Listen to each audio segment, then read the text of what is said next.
Well, happy game day morning, friends. Mark Holmes here, of course. Joe Boo's riding rear shotgun. As always, I want to say thank you all for watching, commenting, subscribing, and being part of the Joe Boo Sports Report.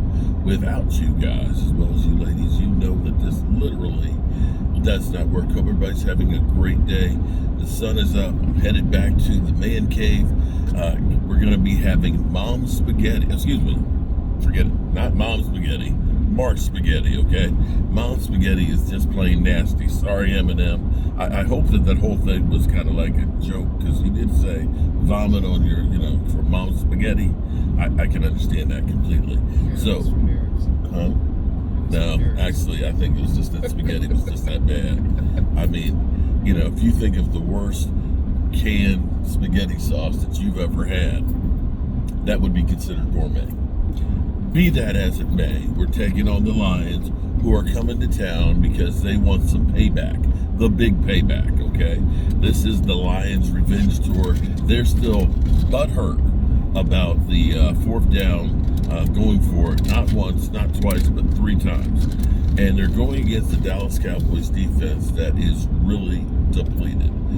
If it wasn't bad enough that we had lost DeMarcus Lawrence, that we had lost Micah Parsons, okay, that Deron Bland hadn't dressed for forever. Now Eric Kendricks, who has been the quietest team leader in tackles out there, and the signal caller, he's gone this week too. And Diggs has been dealing with a sore ankle. So when you look at this, and Deron Bland, we had hoped that he was going to be ready to play this weekend. He is not going to play this week. So hopefully we'll get those guys back after the bye week. The talking heads, most people, most haters give the Cowboys no chance in hell. No chance. They just say, hey, there's no chance.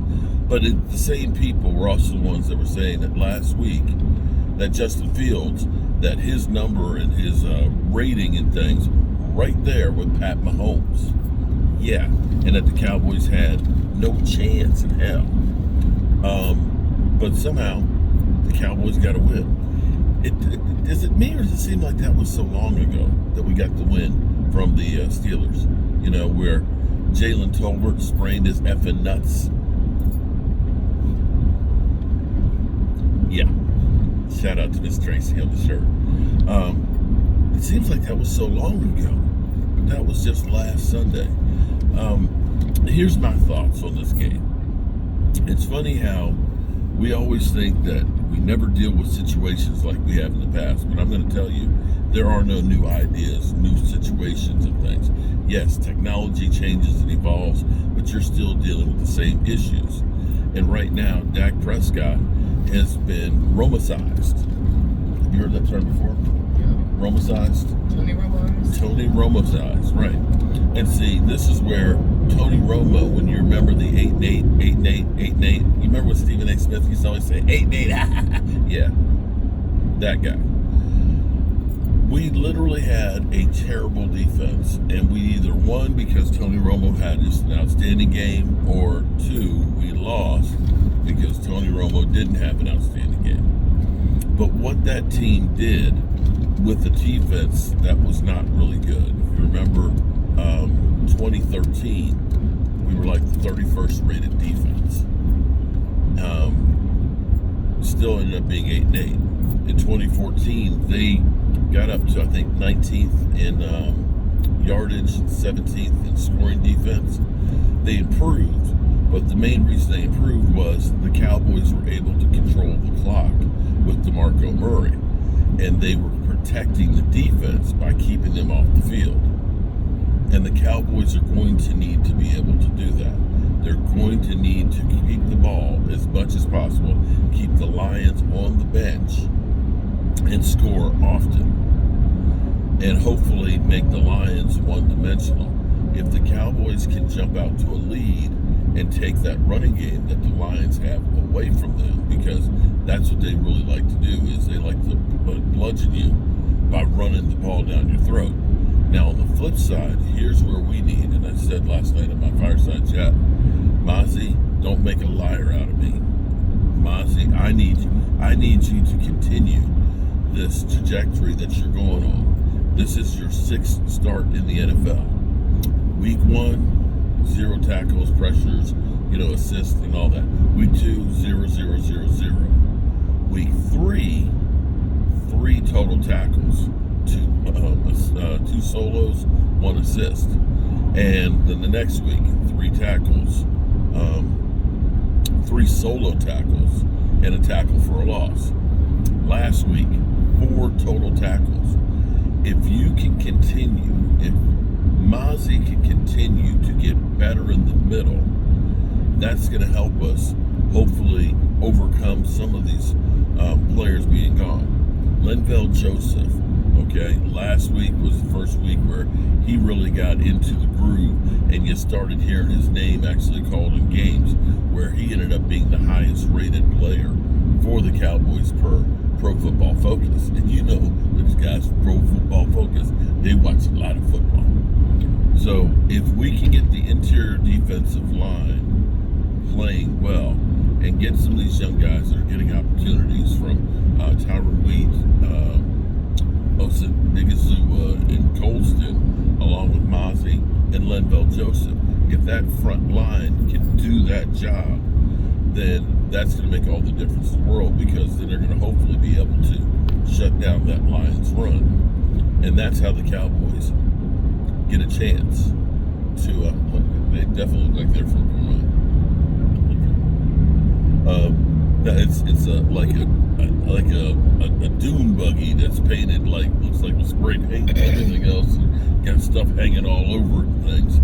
I guess it's like Vermont or bust. Is that a for sale sign on it? What's the red sign in the middle? Oh no, that's like a Pizza Hut topper. Okay. Oh, the strange looking vehicle. But that's how the Cowboys have a chance in this game. I know the talking heads, nobody gives them a chance, the trolls and everything else. But it's football. And in the end, very few teams ever end up 0-17. Detroit Lions. That was 0-16.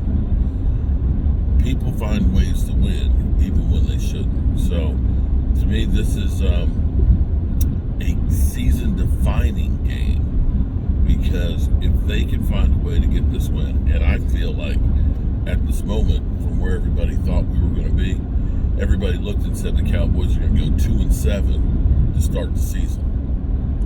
If they end up finding a way to get this win and go 4-2 going into the bye week and have a chance to start getting some players back, that bodes well for the season. If they don't get the win, we'll all be butthurt. We'll be called frauds. We'll have to deal with that bad taste in our mouth for 2 weeks while we go through the bye week.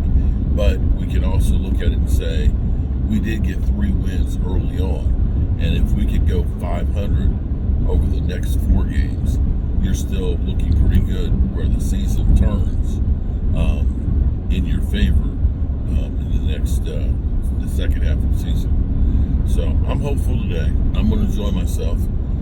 The Jaguar game kicks off in about an hour and 20 minutes. We'll not be there for the start of it.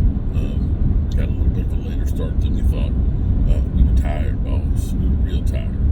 But we'll be watching definitely, hopefully, Philly 500 meltdown, because the Eagles at 10-point favorites. 10-point favorites.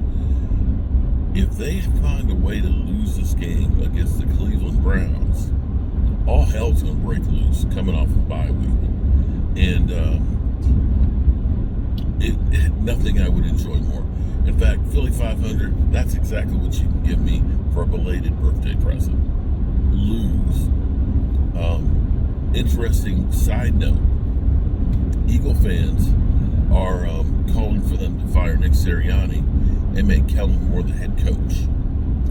I want to remind you guys that offense has yet to score any points in the first quarter of this season.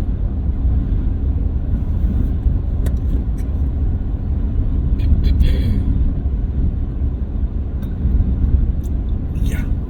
And we'll also be keeping an eye on the Washington Commanders that are taking on the Baltimore Ravens. And maybe this will be a chance that we can see the Commander fans that are coming around and not knowing how to act, that'll bring back down to earth. Bring back down. Because they're feeling a little bit full of themselves right now. Alrighty, good people. I will see you back at the man cave and with the crew for today's games. I'm Mark Holmes with the beautiful and talented Miss Tracy, who's not listening to a thing I'm saying.